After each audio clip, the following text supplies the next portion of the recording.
तो hello everyone. आज हमारे साथ प्रेम सागर है। और इन्होंने जैम 2021 का एग्ज़ाम क्वालिफाई करके एनआईटी त्रिची में एमएससी कंप्यूटर साइंस कर रहे थे। अभी कंप्लीट हुआ है, इनके पास अभी जॉब प्लेसमेंट भी हुआ है। तो वो सभी बात करेंगे, लेकिन जो प्रेम की जर्नी है बहुत इंस्पिरेशनल है। तो वो थोड़ा हमें बहुत कुछ सीखने को मिलेगा। मेरा नाम संतोष कुमार है और प्रेम हमारा स्टूडेंट था 2021 एग्जाम के लिए। उससे पहले भी इसकी जर्नी बहुत इंटरेस्टिंग है और बहुत सारे लोगों के लिए बहुत इंस्पिरेशन होगी। आप सीख सकते हो कि लाइफ में मतलब कैसे इंसान ट्रैक चेंज करके भी सक्सेसफुल हो सकता है। तो एक बार स्टार्ट करने से पहले प्रेम, मैं ऑडिबल हूँ? ओके है ना? Yes, sir. You are audible. हाँ, चलो तो एक बार ऐसा करते हैं, अभी स्टार्ट करते हैं।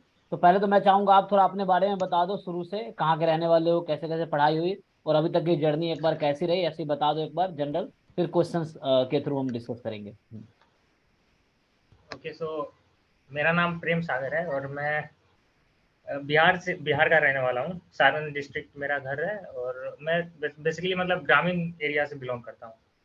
तो एक्चुअली सब कुछ तो अ, सर के कांटेक्ट में आने से ही सब कुछ मेरा यहाँ यहाँ तक का सफ़र कंप्लीट हुआ है। तो मेरा पूरा मार्गदर्शन सर को ही जाता है। सर ने जैसा जैसा कहा है वैसा वैसा मैंने करते गया है लाइफ में। वैसे ही अब सब कुछ सामने है आपके। आगे आगे की जर्नी अब फिर से निभानी है, लेकिन सर के कांटेक्ट में रहना मेरे लिए बहुत ज़रूरी है, क्योंकि अभी तक की जर्नी सर के हिसाब से ही चल रही है। तो इन द फ्यूचर सर के कांटेक्ट में रहना मेरे लिए बेहतर रहेगा। सो वो क्योंकि हमने भी वो स्ट्रगल देखा है, जो स्ट्रगल मैं तुम्हारी लाइफ में देख रहा हूँ, कहीं ना कहीं मैंने भी वो किया है। तो थोड़ा मैं रिलेट भी कर सकता हूँ उस चीज़ों से, क्योंकि मैंने वो सब झेला है। तो थोड़ा सा मैं स्टार्ट करता हूँ। आपकी 10th क्या बिहार बोर्ड से हुई थी? हाँ, बिहार बोर्ड से है मेरा 10th, और 12th भी? 11th-12th भी बिहार बोर्ड से है। 12th मेरा भी है, 10th क्योंकि 12th दोनों बिहार बोर्ड। हिंदी मीडियम में। अच्छा, हिंदी मीडियम था बाप। यस। तो फिर बीएससी क्या मैथमेटिक्स में कौन सी यूनिवर्सिटी से किए थे? बीएससी मैथमेटिक्स मैंने जेपी यूनिवर्सिटी से की, और उसके बाद मैंने उस थर्ड ईयर में आते आते मतलब सर से मुलाकात हुई और जेएम की प्रिपरेशन वहीं से शुरू हो गई थर्ड ईयर के आते आते। हाँ, तो पटना में एक्चुअली आप लोग मिले थे मेनली। पहले आप शशि सर से मिले थे, फिर शशि सर मेरे दोस्त हैं हाँ, तो उनके थ्रू हम आपसे मिले। तो जब मैं पटना में ऑफलाइन पढ़ाता था, है ना, हम लोग पढ़ाते थे मतलब उस टाइम, तो प्रेम वहां मिला था। उससे पहले क्या कर रहे थे आप? बीएससी के दौरान शायद आप एसएससी रेलवे इन सब की तैयारी कर रहे थे। हाँ, हाँ। अभी मैं कैंपस में आया ना, जब जैसे ये ऑनलाइन वाला सिस्टम जैसे ही कैंसिल हुआ, सब कुछ ऑफलाइन हुआ, तो मेरा ग्रुप डी का वो एग्जाम का वो डेट आया था इधर। जब मैं कैंपस में आया तो, और लोकेशन दिया था कानपुर जाने के लिए, तो मैं छोड़ दिया भाई वहाँ। मेरे को लगा भाई उससे अच्छा ऑप्शन मेरे को मिला, मैं क्यों जाऊँ यार वापस। और वो मैंने फॉर्म भरा था 2019 में, और वो 2022 में आया एग्जाम का डेट। बताओ, मतलब 19 में बच्चा फॉर्म भर रहा है, 22 में एग्जाम का डेट है। तुम एग्जाम दे भी दो, पता चला 4 साल बाद रिजल्ट है, फिर 4 साल बाद ज्वाइनिंग हो रही है। तो 10-12 साल ऐसे ही निकल गए। ऐसा चल रहा है। हाँ, तो वही मैं लोग कहना चाहता हूँ। मेनली हम लोग जैम की कोचिंग जब स्टार्ट किए थे, तो हमारा पर्पस भी मेनली यही था कि बहुत सारे अच्छे बच्चे जिनको गाइडेंस नहीं होता है ना, वो एसएससी रेलवे और इन सब जाल में फंस जाते हैं। क्योंकि उनमें क्या है, सीटें 3,000 है, बच्चे 3 करोड़ है। तो अच्छे अच्छे बच्चे भी बर्बाद होते हैं उस फील्ड में, हमने ये देखा है। उन बच्चों को अगर आगे का दिशा दिखाया जाए ना, तो वो आगे बहुत अच्छा कर सकते थे। तो हमारा भी पर्पस यही था कोचिंग शुरू करने का, कि एटलीस्ट हम लोगों को बता पाए। और कोविड में इतना ऑनलाइन प्लेटफॉर्म आ गया, तो और आसान हो गया हमारे लिए चीज़ों को हैंडल करना। तो ये था। बाकी उस दौरान जब प्रेम मिला, तो प्रेम पहले आप आईआईटी जैम मैथमेटिक्स की तैयारी कर रहे थे ना? 2020 में मिले आप, 2019 में मिले एक्चुअली, है ना? तो 19 में मैं भी पढ़ाने पटना गया था, तब मैं जैम मैथमेटिक्स का भी कुछ कोर्स पढ़ाया था आपको, आपके बैच में जो भी और लोग थे। तो तो जैम उसमें ये मैथमेटिक्स। था कि हाँ, मैथमेटिक्स में ये था कि मैं देख रहा था कि इसके बाद मेरा क्या सोर्स है, इनकम सोर्स रहेगा कि नहीं रहेगा। तो उसके बाद धीरे धीरे मैं स्टेट्स की तरफ मुड़ गया। मैं आपसे मोटिवेट हुआ, सर ने भी मोटिवेट किया, शशि सर ने, कुछ हाँ, दोस्तों ने भी किया, तो मैं बिल्कुल शिफ्ट हो गया इसके तरफ। हाँ, क्योंकि उस दौरान हम लोग जैम मैथमेटिक्स चला रहे थे और आप उस बैच में थे। लेकिन फिर लगा कि स्टैट्स में ज़्यादा स्कोप है, फिर आप स्टैट्स में शिफ्ट हो गए। और आईआईटी एग्जाम 2021 के एग्जाम क्वालिफाई करके आपने एडमिशन लिया IIT Trichy, sorry NIT Trichy में, है ना? Yes sir. तो ये बताओ एनआईटी त्रिची में पहुंचने का जर्नी कैसा था, पहुंचने से पहले क्या क्या दिक्कतें आई, उस दौरान क्या दिक्कतें आई, और अभी कैसी दिक्कतें चल रही है? क्योंकि लाइफ हमेशा, प्रॉब्लम हमेशा लाइफ में रहती है, कभी खत्म तो होता नहीं है। तो एक बार बताओ वहां से लेके जब एडमिशन ले रहे थे तब से लेके अभी तक का कैसा एक्सपीरियंस रहा? ये पूरा मतलब जेम का जर्नी ही मेरे लिए बहुत इंटरेस्टिंग रहा है अभी।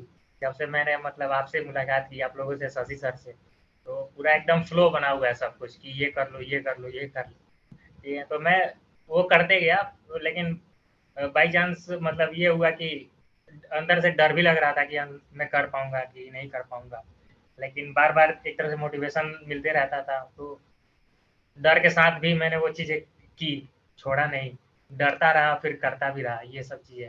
फिर मेरा जैम में जैसे पता चला मेरे को कॉलेज मिलेगा, तो फिर वहाँ वहाँ एकदम सा मोमेंट आया कि अरे यार, ये कैसा कोर्स है। मैंने वो सब क्यूरिकुलम वगैरह देखा। मैंने आज तक ना कंप्यूटर चलाया, ना ये सब चीज़ें, टेक्निकल चीज़ें मेरे को तो अभी भी बहुत ही मतलब ये एक तरह से बोलते हैं कि एकदम से मतलब डम्ब बोलते हैं ना उसे, तो वो था मैं, नूब नूब बोलते हैं तो मैं वैसे ही टाइप का था।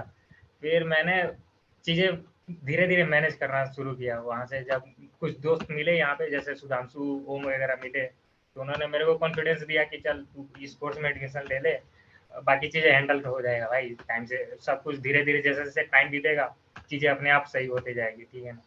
तो फिर मैंने वही किया, उन लोगों ने जो बताया, सर ने भी मेरे को बताया कि एडमिशन ले ले, ऐसा ऐसा है, अंदर जाएगा तो चीज़ें ठीक अपने आप सही होते जाएगी, दोस्त मिलेंगे, मिल के काम हो जाएगा सब कुछ ले लेके। तो बिल्कुल सेम वैसे ही हुआ। हाँ मुझे याद है जब तुम एक बार जब एडमिशन लेने जा रहे थे, मैं उस समय उड़ीसा में था, हाँ मैं घूम रहा था वहाँ। तो तुम बोले भैया वो मार्क्स उक्स का एलिजिबिलिटी कुछ ऐसा नहीं हो रहा, उसको कुछ पंगा तो नहीं हुआ ना? नहीं, वो कोविड के कारण अभी थोड़ा सा वो उस पे ये थोड़ा दिखा दिया उन्होंने, हाँ lenient, lenient। डॉक्यूमेंट्स वेरिफिकेशन वगैरह में ये चीज़ें लेट हो गई। तो और कोविड में ये चीज़ भी आया था कि आपको ग्रेजुएशन के मार्क्स जो है उतने वैलिड नहीं रहेंगे, नहीं, हाँ। सिर्फ पास मार्क्स देखे जाएंगे, ऐसा चीज़ था। हाँ, यस यस। तो हाँ, क्योंकि आप लोग जब एडमिशन लिए तो जब कोविड चल रहा था ना। हाँ हाँ। हाँ, तो वो एक्चुअली उस समय हटा दिया गया था, उसमें बस पासिंग मार्क्स की रिक्वायरमेंट था। तो परसेंटेज कितना था उसका कोई इशू था भी नहीं, और फ्यूचर कोई इशू होगा भी नहीं। कि जो बच्चे मतलब जो कोविड बैच के बच्चे उनके लिए, क्योंकि कुछ यूनिवर्सिटी ऐसा हुआ जो एग्जाम ही नहीं लिए, सीधा पास सर्टिफिकेट में पास लिखा हुआ बिना मार्क्स के, क्योंकि एग्जाम तो हुआ ही नहीं वहां पे। तो उन बच्चों का क्या करेंगे, तो इसलिए टेंशन नहीं है तुम्हारा। लेकिन उस समय मुझे याद है तुम फोन किए थे, मैं उधर घूमने उमने गया हुआ था, तो मुझे थोड़ा याद आ रहा है। मैंने कहा ठीक है आगे बढ़ो, जो होगा देखा जाएगा। और उसके बाद देखो कुछ इतना अच्छा हुआ तुम्हारा, ठीक है संभाव। प्रॉब्लम तो देखो लाइफ में लगी रहती है, वहाँ तुमने काफ़ी प्रॉब्लम फेस किए होंगे। क्योंकि मैं भी वैसे ही जब बिहार से आया था, मतलब जब हम गए थे दिल्ली यूनिवर्सिटी, आईआईटी दिल्ली, तो काफ़ी दिक्कतें हुई। और वो मैं फील कर सकता हूँ, क्योंकि वो तुमने भी ऑब्वियसली फेस किए ही होंगे। करना ही पड़ता है ना, और कोई रास्ता तो है नहीं। हाँ तो वो तो है ही। अब ये है कि प्लेसमेंट का जर्नी मतलब क्या रहा था 2 साल में, क्या क्या तुम कोर्सेज थोड़ा बताओ। ऐसे तुमने तो बीएससी मैथमेटिक्स में की है, और वो भी बिहार के किसी हाँ यूनिवर्सिटी है जहाँ क्लास तो होता ही नहीं है कभी, कॉलेज जाना ही नहीं है। हाँ, बिल्कुल। वो ऐसा, मैं जरा अपने कॉलेज के बारे में बता दूं कि उस कॉलेज में मतलब लगभग 100 स्टूडेंट रहे होंगे, और फाइनल आते आते मुश्किल से 10 स्टूडेंट बचे होंगे उस कॉलेज में क्योंकि वो कॉलेज ऐसा उसका ये क्यूरिकुलम वगैरह या फिर ऐसा उसका प्रोग्राम वो सेट करता था, किसी बंदे को पास ही होने नहीं देता था। और इतना लेट सेशन रहता था उसका कि बच्चे दूसरे काम में लग गए भाई। मुश्किल से 10 स्टूडेंट बचे होंगे, और उसमें से सिर्फ मैं ही पास, दो तीन लौंडे पास, मतलब दो तीन स्टूडेंट ही पास हुए हैं। और उसमें मतलब 60% तो शायद किसी का आया भी ना हो। 55 58 is highest marks in those time. Okay. बिल्कुल। बिहार में क्योंकि मैं भी रहता हूँ, मैं भी गांव ही आया हुआ हूँ, गांव में ही हूँ मैं, तो यहाँ सिस्टम मैं देखता हूँ काफी उस तरह से है। कॉलेज में क्लासेस होती नहीं आजकल, स्कूल में भी नहीं हो रही है। तो ये सब बहुत परेशानी है, फिर बच्चे पास नहीं हो रहे, बच्चा कुछ भी कर रहा है साथ में कॉलेज, क्योंकि उनको कोई फ्यूचर दिख नहीं रहा। लेकिन फिर भी तुमने वो किया, मुझे याद है उस समय काफी तुम बता रहे थे डिग्री लेने में काफी दिक्कत हो रही थी जब सबमिट करना था, और डिग्री नहीं दे रहे थे, उसमें दिक्कत हो रहा था ना। तो वो बहुत परेशानी हुई बहुत थी। मुश्किल बहुत मुश्किल था उस टाइम। तो वो तकलीफें काफ़ी हो रही थी। तो हम लोग, हालांकि मैं फ्यूचर में ट्राई कर रहा हूँ उस तरह के सॉल्व करूँ, देखते हैं अभी क्या होगा। तो एनीवे थोड़ा इस मुद्दा पे आते हैं। तो समहाउ चलो, तुमने स्ट्रगल किया बीएससी के दौरान, फिर जैम क्वालिफाई किया, उसके बाद फिर एनआईटी त्रिची पहुंच गए। अब वहां पहुंचे तो कैसा रहा? पहले सेमेस्टर में जो कोर्सेस आए, प्रोग्रामिंग रहा होगा, प्रोग्रामिंग तुमने कभी किया नहीं होगा, तो उसको कैसे मैनेज किए? हाँ, देखो प्रोग्रामिंग के लिए तो ये चीज़ था कि मेरे लिए सबसे पहले लैंग्वेज सीखना मेरे लिए ज़्यादा ज़रूरी था। तो उसके लिए दोस्तों ने रिकमेंडेशन दिया, फिर मैंने यूट्यूब सर्च किया। तो मैंने ये सब यूट्यूब चैनल वगैरह थे, जैसे नेसो एकेडमी वगैरह था, उससे मेरे को काफ़ी फ़ायदा हुआ। नेसो एकेडमी और एक एलयू भी चैनल करके है, उससे मैंने सी और सी प्लस प्लस वगैरह सीखी। उसके बाद मैंने डायरेक्ट डीएसए में शिफ्ट कर गया। डीएसए मतलब फर्स्ट सेमेस्टर में हम लोग का था, वो मैम भी पढ़ाती थी हमारी, अच्छी ये पढ़ाती थी वो, डेटा तो साथ स्ट्रक्चर साथ वो एल्गोरिथम, चीज़ें सीखी। यही ना डीएसए यस मतलब yes data structure yes algorithm. DSA yes. उसके बाद कुछ टेक्निकल सब्जेक्ट थे, डीबीएमएस, ओएस वगैरह, ये सब चीज़ें, ये सब क्यूरिकुलम में ही है, और ये आपको प्लेसमेंट तक आपको साथ देंगे। यही यही चीज़ें प्लेसमेंट तक आपके काम आती है, डीबीएमएस और ओएस ओएस वगैरह। हाँ, तो मतलब वो कोर कोर्सेस हैं, ऑपरेटिंग सिस्टम एंड ये डेटा स्ट्रक्चर एल्गोरिथम्स, जो आपके एकेडमिक में कोर्सेज है ना, वो कोर आपको कोर्सेस। प्लेसमेंट के लिए एनफ है। लेकिन मेरा क्वेश्चन ये था, मैं कुछ बता दूं दर्शकों को, अभी कुछ देर पहले प्रेम ने नाम लिया था सौरभ का, ओम का। तो सौरभ और ओम हमारे स्टूडेंट थे जैम 2021 के लिए, ये लोग साथ में ही तैयारी करते थे हमारे साथ। फिर तीनों का एडमिशन हुआ एनआईटी त्रिची में, ये तीनों अच्छे प्लेसमेंट, मतलब अच्छी तरह एमएससी कंप्लीट करके प्लेसमेंट तीनों का हुआ है। तो प्रेम का ऑलरेडी इंटरव्यू कर चुके हैं हम, और सुधांशु का हो सकता है फ्यूचर में करेंगे। तो मेरे चैनल पे अवेलेबल है वो। और बाकी रह गया, तो मैं ये पूछना चाहता हूँ प्रेम, कि कैसे तुम मैनेज किए? मतलब बड़ा डिफिकल्ट था ना, कि जिसका नाम भी नहीं सुना तुमने, ऑपरेटिंग सिस्टम, मुझे याद, मतलब मैं श्योर हूँ तुमने पहले सुना भी नहीं होगा ये शब्द, ऑपरेटिंग सिस्टम क्या होता है या डेटा स्ट्रक्चर एल्गोरिथम क्या होता है, ये तो सुना भी नहीं होगा पहले, क्योंकि बीएससी मैथ्स का बच्चा जो कभी कॉलेज गया ही नहीं है, वो तो नाम कैसे सुनेगा? बिहार में तो कॉलेज होता ही नहीं है। तो फिर कैसे मैनेज? क्योंकि मैंने मतलब पूरा टाइम दिया है ऐसे यूट्यूब यूट्यूब चैनल्स पे, ये चीज़ें और ये सब कोर्सेज अवेलेबल है, तो मोस्टली टाइम मैं टाइम निकाल के यूट्यूब पे ये चीज़ें देखते रहता था पूरा टाइम। फर्स्ट सेमेस्टर मेरा ओएस और डीबीएमएस में ही गया पूरा, अपना लिखते पढ़ते कैसे भी, भले उतना समझ में ना भी आया हो, लेकिन लिख लिख के अपना नोट्स बनाते रहा ऐसे कुछ करते करते। तो फिर और उसके बाद जैसे ही ऑफ कैंपस आया, तो दोस्तों के साथ मिल के वो सारे जो मेरे पहले के डाउट्स थे, उसे मैंने क्लियर किया। तो उसके बाद ऐसे ऐसे करते करते मतलब एक तरह से लगा कि चलो कुछ थोड़ा थोड़ा सा मतलब हुआ है कि प्लेसमेंट के लिए तैयारी हो गई है। तो उसके बाद प्लेसमेंट में बैठने का टाइम आ गया तो बाई लक मतलब दो दूसरे इंटरव्यू में ही मेरा हो गया। एक इंटरव्यू और दिया था, तो उसमें तो नहीं हुआ, लेकिन दूसरे इंटरव्यू में हो गया मेरा। थोड़ा प्लेसमेंट प्रोसेस के बारे में बताओ, जो कंपनीज आती हैं तो वहाँ कैसे प्रोसेस होता है? क्या वहाँ भी ऐसा है, पहले एप्टीट्यूड टेस्ट होता है, मतलब पहले रिज्यूम भेजते हैं, शॉर्टलिस्ट होता है, हाँ, तो बॉम्बे का सिस्टम है, मतलब बॉम्बे में था मैं, तो हाँ, वही बिल्कुल क्या प्रोसेस है? सेम सेम सेम है। आपको आप रिज्यूमे अपलोड करनी होती है, कुछ एलिजिबिलिटी क्राइटेरिया होता है, अगर वो मैच करेगा तो रिज्यूमे अपलोड करो, ऐसा कुछ था, ऐसा कुछ रहता है। और उसके बाद ओटी होता है, ऑनलाइन टेस्ट होता है, ठीक है। ऑनलाइन टेस्ट पार करोगे, पास हो जाओगे, तो उसके बाद आपका टेक्निकल इंटरव्यू होगा। टेक्निकल इंटरव्यू में भी कुछ कुछ कुछ कंपनियां मतलब फर्स्ट सेकंड राउंड तक लेती है, कुछ कंपनियां थर्ड राउंड तक लेती है, इट्स डिपेंड रहता है मतलब। और उसके बाद डायरेक्ट एचआर राउंड आता है। एचआर राउंड के बाद वो आपको बता देते हैं कि आपका सिलेक्शन हुआ है या नहीं हुआ, ऐसा कुछ है सीन। हम्म। तो तो ये 90% कंपनियां यही फॉलो करती है। कुछ कंपनियां ऐसी आएगी कि आपको मतलब एक इंटरव्यू लेंगी और एक एचआर राउंड होएगा, बस दो में काम खत्म। ऐसा कुछ था ओटी के बाद। हम्म। तो ये प्लेसमेंट का हो गया। अच्छा, तुम्हारा प्लेसमेंट का क्या स्टेटस है बताओ एक बार, कौन सी कंपनी में है और अभी क्या पैकेज है? तो मेरी मेरी कंपनी है दरअसल एक हेल्थ केयर की कंपनी है। हेल्थ केयर टेक्नोलॉजी पे काम करती है, एआई बेस्ड कंपनी है ये। मतलब ये इन्होंने नया अलग से शुरू किया है काम, AI based company health care पे काम करने के लिए। ओके, तो इसका मतलब पहले नाम इसका लिगाडो था, और इस बार इन्होंने अपना नाम चेंज कर दिया, कंपनी का नाम केयर लोन ग्लोबल सोल्यूशन नाम रख दिया इसने, ठीक है ना। तो इसमें ये था कि ओटी ओटी यहाँ ओटी हुआ, ओटी के बाद एक 30 मिनट का एक इंटरव्यू हुआ था मेरा, ठीक है। तो उसमें उन्होंने कुछ कोडिंग के क्वेश्चन पूछे थे, 2-3 कोडिंग के क्वेश्चन पूछे थे और कुछ एसक्यूएल क्वेरी वगैरह पूछी थी, ठीक है। उसके बाद यही बिहेवियर चीज़ें कुछ पूछी थी और बाद में उन्होंने शॉर्टलिस्ट कर लिया था मेरे को। हम्म। मैं लोगों को ये बताना चाहता हूँ, देखो एक जर्नी, एक बच्चा जो वहां से स्टार्ट करके पहले मैथ्स बैकग्राउंड का है, वो भी कॉलेज नहीं गया, एक हिम्मत करके एग्जाम देता है, क्वालिफाई हो जाता है। कई सारे बच्चे डीयू से पढ़े हुए, वो भी डरते रहते सर प्लेसमेंट हो जाएगा क्या, या होगा नहीं होगा। लेकिन एटलीस्ट तुम्हारे बारे में वो जानेंगे तो वो ये समझ पाएंगे कि हो सकता है। जब प्रेम इतना स्ट्रगल करके एक अच्छा प्लेसमेंट ले सकता है तो कोई भी बच्चा चाहे तो कर सकता है, बशर्ते उसको कंसिस्टेंटली ट्राई करना है। तो ट्राई करना मस्ट है। बाकी ट्राई करोगे, फेलियर सक्सेस तो बात की बात है। तो एटलीस्ट एक एक स्टेप आगे बढ़ाओ। क्योंकि वो बच्चा जो पहले जनरल कंपटीशन की तैयारी करता था, फिर हमारे कांटेक्ट में आया, फिर वो जैम की तैयारी शुरू किया, फिर जैम के बाद मैथ्स में नहीं लगा कि अच्छा अपॉर्चुनिटी है, स्टैट्स में आ गया, स्टैट्स के बाद फिर वो NIT Trichy पहुंचता है एमएससी कंप्यूटर साइंस में। तो देखो मैथ में एमएससी है, बीएससी है, स्टैट्स में जैम देता है, कंप्यूटर साइंस में एमएससी करता है। तो कितना स्ट्रीम चेंज हो रहा है। तो इस तरीके से है। तो फिर भी सक्सेसफुली एक है ना, नहीं, अच्छी जॉब मेरे है। को मतलब हर एक टाइम पे जब मेरे को ज़रूरत पड़ी, वैसे-वैसे लोग मिलते रहे हैं। जैसे मेरे को स्टेट्स में जब ज़रूरत पड़ी या जैम की ज़रूरत पड़ी तो आप लोग मिले और यहाँ पे जब आया तो कंप्यूटर साइंस में ऐसा लगा ज़रूरत है लोगों की।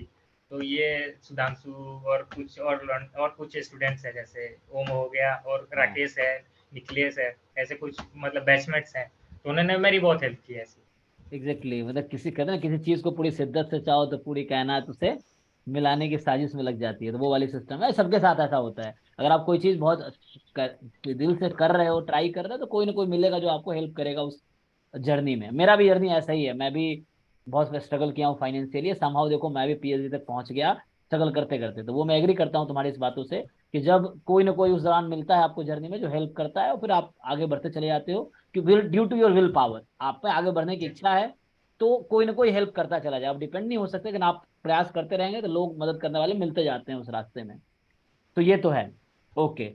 सो ये रहा NIT त्रिची का। अभी तुम्हारा MSc कंप्लीट हो गया? हाँ, ये 10 जून को अपना कोर्स कंप्लीट हुआ है और उसके बाद सीधे अब कॉन्वोकेशन होएगी शायद अगस्त में। तो मतलब ये एंड हो गया अपना कोर्स 10 जून को। हाँ। तो ये हमारे लिए बहुत खुशी की बात इसलिए है क्योंकि हमने अच्छे अच्छे बच्चों को बहुत कराया, क्योंकि जैम में पिछले 4 साल में हमने बहुत बच्चों का एडमिशन कराया। लेकिन तुम जैसा जो बच्चा है वो एक बहुत यूनिक हमारे लिए एक्सपीरियंस रहता है, कि वो बच्चा जो इतने मतलब, ऐसे तो आप ड्यू के बच्चे आए बहुत अमीर, मतलब ऐसे बैकग्राउंड से, स्ट्रॉन्ग बैकग्राउंड से हैं, फाइनेंशियली भी, और उसके पेरेंट्स भी बहुत अच्छी जगह है, तो उनके लिए डिफिकल्ट नहीं होता हमारे लिए। लेकिन वैसा बच्चा जो एक उस बैकग्राउंड से कुछ नहीं पता जैम के बारे में, फर्स्ट टाइम मिलके जैम के बारे में जानता है, फिर उस तरह करके करके गाइडेंस ले लेके एक अच्छा जॉब लेता है, तो ये बहुत बड़ी इंस्पिरेशन मतलब मेरे लिए भी है, कि मैं भी इस तरह मतलब सीख सकता हूँ इस चीज से, कि हाँ ट्राई करूँ, कुछ चीजें मुझे इम्पॉसिबल लग रही है मुझे, अगर मैं ट्राई करूँ तो किया जा सकता है। और बाकी के लिए भी है, जो लोग देख रहे हैं यूट्यूब पे या कहीं भी, तो उनको लगे हाँ किया जा सकता है। स्पेशली बिहार के वो बच्चे जो कहते हैं सर हम स्कूल कभी कॉलेज नहीं गए, हमें इंग्लिश नहीं आती है, कैसे करें। तुम्हारा भी यही हाल इंग्लिश का भी था, मुझे भी पता उस टाइम, लेकिन समहाउ मैनेज हो गया ना। तो ये चीजें हैं। ये सब मतलब एक्सक्यूजेज जो बच्चे मनाते हैं, बस ये कहने का मेरा मतलब कि लगातार अगर वो ट्राई करते रहे तो वो प्रोसेस में आप सब कुछ सीख लेते हो, कोई ना कोई मिल जाएगा जहां से आप, कोई हेल्प कर देगा, कहीं ना कहीं से आप जुगाड़ कर लोगे उस चीजों का और उस लेवल तक पहुंच जाओगे। अभी आगे का क्या प्लान है तुम्हारा, जॉब का कहाँ पे है, कुछ आया है किस शहर में? अभी लोकेशन शिफ्ट वाइज ही वो दे रहे हैं, ऐसे कुछ था कि मतलब लोकेशन कुछ लोगों का आ रहा है अभी धीरे धीरे, मतलब एक फर्स्ट वीक इस वीक में ना सबका लोकेशन फाइनल हो जाएगा। उसके बाद वो ऑफर लेटर देंगे, ऐसा कुछ था। उन्होंने बोला था कि लास्ट सेमेस्टर का अपना मार्क्स बताना, उसके बाद उसके हिसाब से हम लोग ये ऑफर लेटर प्रोवाइड करेंगे। तो अच्छा। जून जून लास्ट तक शायद आ सकता है हम लोग का पूरा मार्क्स, तो ओके, हाँ सेमेस्टर मतलब वो खत्म। MSc जब कंप्लीट हो जाएगी तो एक बार वो प्रोसेस, क्योंकि प्लेसमेंट तो हो ही गया है, फिर वो मार्क्स सबमिट करने, फिर वो बताएंगे कहाँ ज्वाइन करने किस शहर में। ओके। तो कैसा लग रहा है ओवरऑल, क्या लग रहा है 2 साल पीछे मुड़ के देखते हो, अभी देखते हो तो कैसा एक्सपीरियंस है?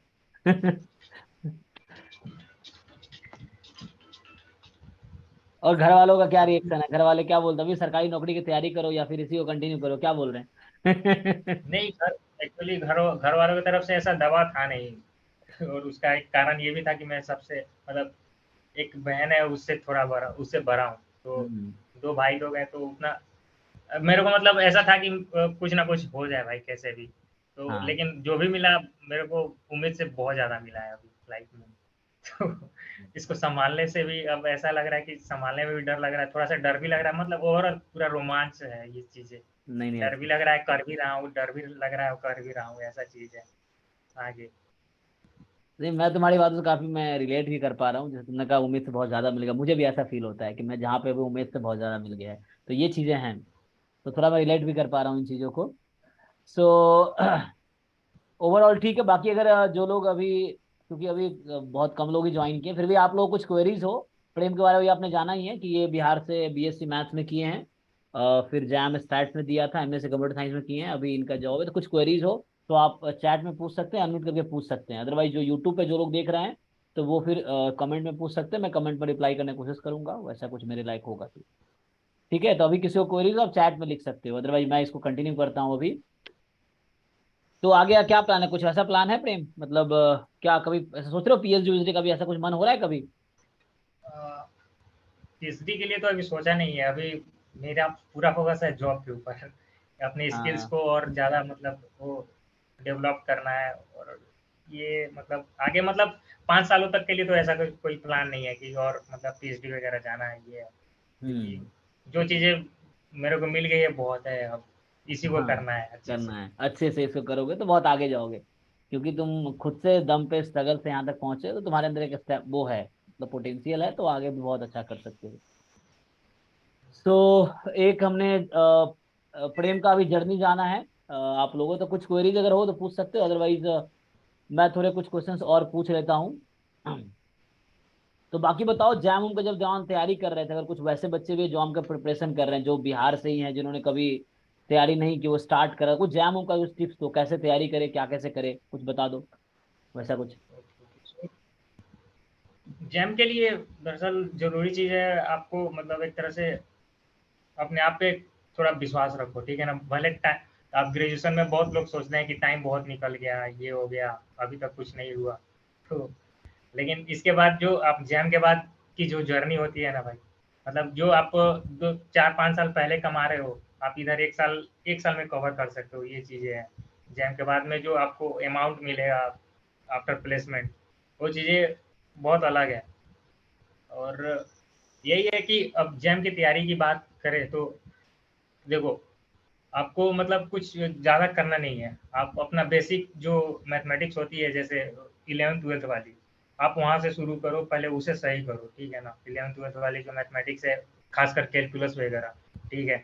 सब कुछ उसी पे बेस्ड है, और बाकी चीज़ें सर खुद सिखा देंगे। आप अगर आपकी अंडरस्टैंडिंग 11th-12th जैसी है, जो कैलकुलस की मैथमेटिक्स है, बाकी सारी चीज़ें उसी के ऊपर डेवलप होती है। बाकी की मैथमेटिक्स जो ग्रेजुएशन वाली है, जो जेम की सिलेबस है, या फिर कुछ जो क्वेश्चंस आएँगे, आपको आपको खुद पता चलेगा कि ये इसको कैसे सोचना है, कैसे करना है। बाकी बाकी चीज़ें आपके ऊपर है कि आप कितने जल्दी से चीज़ों को करते हैं। इसके लिए आप ज़्यादा से ज़्यादा प्रैक्टिस करो, कि आप कम टाइम में क्वेश्चंस को ज़्यादा सॉल्व करो। ये चीज़ें आपको प्रैक्टिस जितना करोगे उतना फास्ट बनोगे, ये चीज़ है। ओके। तो जैम का हो गया, क्या पूछ रहे हैं लोग, जैम की फीस कितनी सही है, मतलब सही क्या, मतलब समझ नहीं आया क्वेश्चन मुझे, क्योंकि हर कोचिंग की अलग अलग फीस है। जैसे मैं अपना बताऊं तो हम लोग जैम का फीस 7,500 रुपये लेते हैं, जैम का गेट का 10,000 रुपये फीस है, वैसा है। बाकी दुनिया में अलग अलग कोचिंग अलग अलग फीस है। दूसरा क्वेश्चन क्या है ये, भैया जिसका एमएस बैकग्राउंड नहीं है तो एनआईटी आने से पहले कौन सी लैंग्वेज लैंग्वेज। कर ले, बता दो, मतलब करके आए बता दो। हाँ। हाँ देखो, इस बार कुछ मैंने जूनियर से पता किया, ऐसे कुछ पता चला तो फर्स्ट सेमेस्टर में पाइथन पढ़ा रहे हैं, ठीक है ना? तो पाइथन में भी तुम डीएसए वगैरह कर सकते हो, कोडिंग कर सकते हो, ठीक है ना? ऐसा कुछ ये डीएसए तुम्हारा लैंग्वेज इंडिपेंडेंट होता है। तुम सी में, सी प्लस प्लस में और पाइथन में, बाकी दुनिया किसी भी लैंग्वेज में कर सकते हो। लेकिन 2 लैंग्वेज तुम मतलब सीख लोगे ना तो बहुत ही अच्छा रहेगा। जैसे अगर तुम पाइथन भी कर लो तो तुम्हारा एक तरह से मशीन लर्निंग की चीज़ें भी होती जाएगी, ठीक है ना? तो और पाइथन में तुम डीएसए भी कर सकते हो। और बाकी अगर तुम सी प्लस प्लस करोगे तो तुम्हारे लिए सॉफ्टवेयर में जाने में बहुत ही, और बाकी लैंग्वेज सीखने में बहुत ही आसानी होगी। तो मोस्टली लोग मतलब यहाँ एनआईटी में कोडिंग करने के लिए सी प्लस प्लस ही प्रीफर करते हैं, क्योंकि इसके बाद शिफ्ट होने में ना बहुत ही आसानी होता है। तो मोस्टली मतलब मैं रिकमेंडेशन करूंगा कि आप सी प्लस प्लस सीखो, उसके बाद टाइम मिले तो पाइथन पढ़ लो। तो सी प्लस प्लस और पाइथन के पहले से आप कर सकते हो। कुछ लोग जो सीबीएसई वाले लोग वो C plus plus class 12th में भी पढ़ते हैं, दिल्ली में पढ़ाता था। तो ये चीज है। ये प्रतीक को जैम का कोई फ्री रिसोर्स बता दो भैया। तुम्हें कुछ पता है प्रेम, जैम का फ्री रिसोर्स क्या है? जैम का फ्री रिसोर्स क्या है? यूट्यूब पे तुम देख सकते हो, और क्या ही हो हाँ सकता और है, क्या लेकिन ही ये तुम्हें, तो। और ये सब तुम्हारे ऊपर, तुम अपने मतलब क्या ही बोलूं, कॉन्फिडेंस है तो तुम कर सकते हो, और बाकी चीजें हाँ है कुछ नहीं। बुक्स काफी है, क्या तुम फ्री मटेरियल, गुप्ता कपूर की बुक है वो पढ़ लो। गुप्ता कपूर जो है fundamental of mathematical study. Previous year मारते रहो, बस हो जाएगा। हाँ यस, सिलेबस कंप्लीट करो, प्रीवियस ईयर पेपर करो, काफी है। हाँ सर पैसा। हाँ हाँ भाई, वो चलता है भाई। अरे सबकी सिचुएशन ये ऐसी है स्ट्रगल है भाई। भाई, कभी लोग। हाँ हम लोग भी उन्हीं बैकग्राउंड से आए हैं। मैं तो अपना बता ही रहा हूँ, जैसे मैं 10वीं के बाद से ही ट्यूशन पढ़ाता हूँ फाइनेंस मैनेज करने के लिए। तो जिंदगी एक संघर्ष है, उसको तुम्हें झेलना ही है, आगे बढ़ना है तो फेस करना है। मतलब उसको, अब तुम उसको छोड़ दोगे तो कुछ नहीं होगा, तुम्हें लड़ना पड़ेगा। So you have to fight somehow. और तुम्हारे पास कुछ प्रॉब्लम्स है, तुम्हारे पास बेटर मोटिवेशन है। जिसके पास प्रॉब्लम है उसके पास कोई मोटिवेशन ही नहीं है। तुम्हारे पास एक मोटिवेशन है क्यों तुम्हें करना है। तो अगर अभी पैसा नहीं है तो मेहनत करो। प्रेम ने जैसे बताया कि जो लोग मैं देखता हूँ एसएससी रेलवे में 10-10 साल से लोग तैयारी कर रहे हैं, कुछ नहीं हो रहा उनका। कुछ का हो जाए, बहुत का कुछ नहीं हो रहा।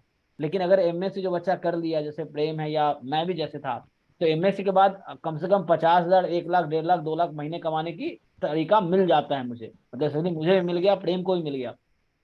कि एमएससी अगर ढंग से आप ऑनेस्टली ट्राई करते हो तो किसी न किसी कंपनी में या कोई और भी काम करोगे तो 50,000, 1 लाख, 2 लाख रुपए इजीली आप मंथली कमा सकते हो। और मैंने वो किया है। सो ये चीजें हैं, तो आप वो कर सकते हैं। एवरेज अब प्लेसमेंट धीरे कितना है? धीरे तो हाँ प्रेम, ओके। पहले वो कंप्लीट ओके कर लो, सो पिछला कुछ बता रहे थे तो। हाँ अच्छा, ओके, नहीं मतलब मैं बोल रहा था कि ये अब मास्टर्स में भी कंपटीशंस बढ़ रहे हैं अब धीरे अब धीरे। बहुत बढ़ रहे हैं हाँ। तो ये चीज़ होती है। एवरेज प्लेसमेंट कितना है भैया? हम्म। ओके सो ये थोड़ा सीक्रेट है, लेकिन तुम आओगे तो तुम्हें उम्मीद से ज्यादा मिलेगा यहाँ, मैं इतना बता हाँ देता ये हूँ। है। हाँ एक एमएससी का बच्चा जितना एक्सपेक्ट करेगा उससे बेटर मिलेगा। गवर्नमेंट जॉब में देखता हूँ, जैसे मान लो कोई रेलवे ग्रुप डी दे रहा है, वो सब जैसे शुरुआती में है ना। तो उस समय तुम क्या तैयारी कर रहे थे प्रेम, जब तुम मिले थे हम लोगों से उससे पहले क्या तैयारी कर रहे थे, कौन से हाँ, एग्जाम? मैं एक्चुअली देख रहा था, मैं बहुत चीजें कर रहा था उस टाइम में। मैं एक्चुअली सीजीएल, कोई अच्छा आके ठीक। इधर से इधर कोई पढ़ता था वो सीजीएल की तैयारी करता था। मतलब एक, मैं एक वो लॉज रहता है ना, लॉज में अगर आप रहोगे तो हाँ हाँ डिफरेंट टाइप के लड़के मिलेंगे। सामने वाला हाँ बंदा बैंक की तैयारी कर रहा होगा, तब बगल वाला बंदा वो एसएससी का, सीजीएल का।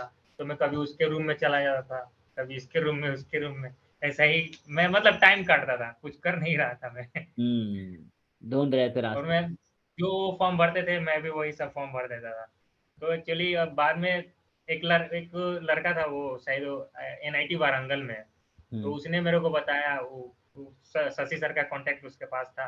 हाँ। तो उसने उससे बात हुई और मेरा कांटेक्ट हो गया शशि सर से, ठीक है ना। हम्म। तो मैंने उसके बाद से जो शशि सर से मैंने जो वो दोस्ती निभाई, दोस्ती नहीं बोल सकते, मतलब वो गुरु चेला वाला कांटेक्ट हाँ संबंध हुआ। होता है, हाँ। वहां से जो बना, वो तो बेचारा वो वो तो नहीं, वो शशि सर के साथ तो उतना टाइम नहीं दिया, लेकिन मैं हाँ। पूरा टाइम दिया शशि सर को, क्योंकि उसका उस टाइम वो जैम दे रहा था, ठीक है।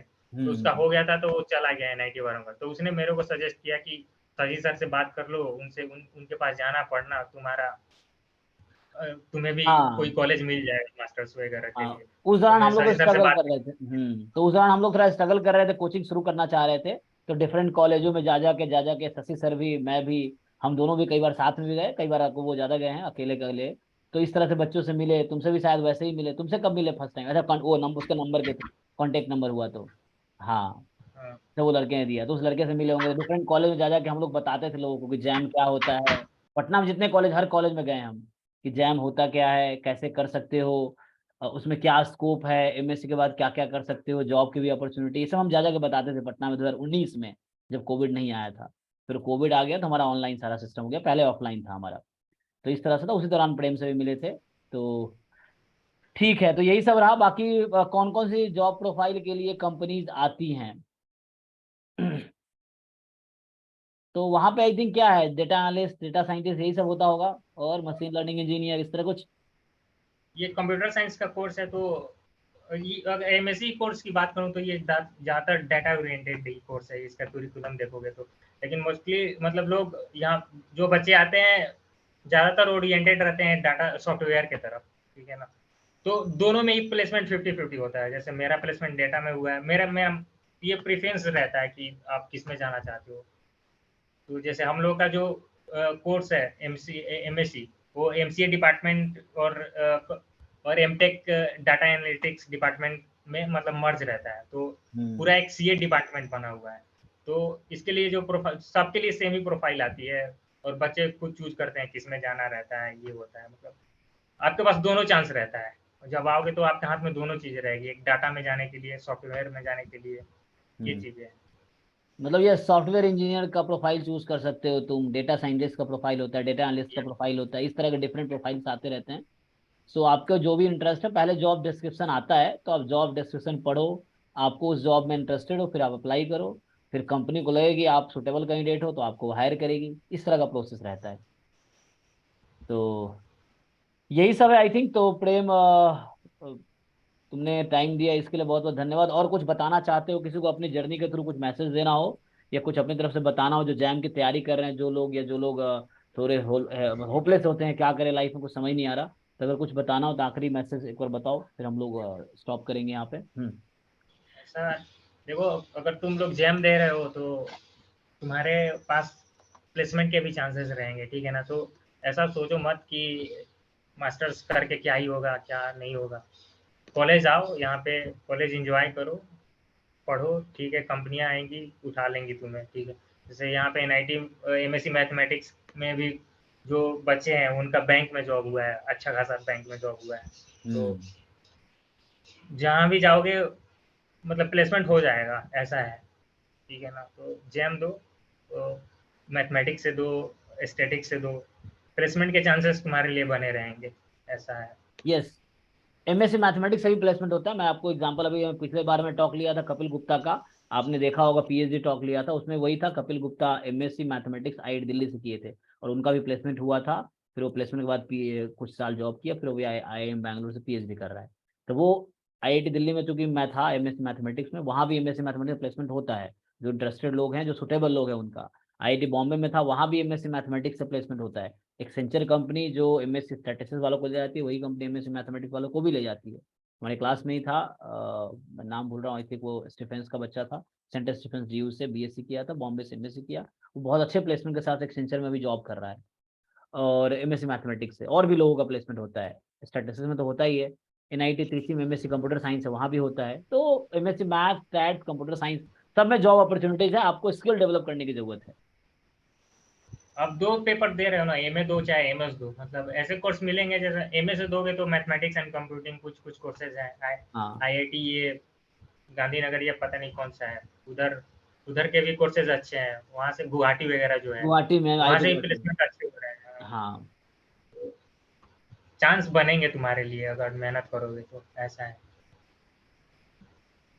Okay, so I think meeting भी एंड होने वाली है, 40 मिनट का ही था, जूम का सब्सक्रिप्शन नहीं है तो खुद ही एंड हो जाएगा। तो thank you so much Prem, time देने के लिए, और thank you so much student join करने के लिए। थैंक यू कुछ सर। क्वेरीज है तो तुम यूट्यूब के कमेंट में लिखो, I will reply to you. Thank you so much everyone, ठीक है ना। Thank you sir. Thank ya you thank you everyone. Prem, हाँ तुम्हारी इंस्पिरेशन बहुत इंस्पिरेशनल है, मतलब journey Prem, I appreciate your effort. चलो, थैंक यू।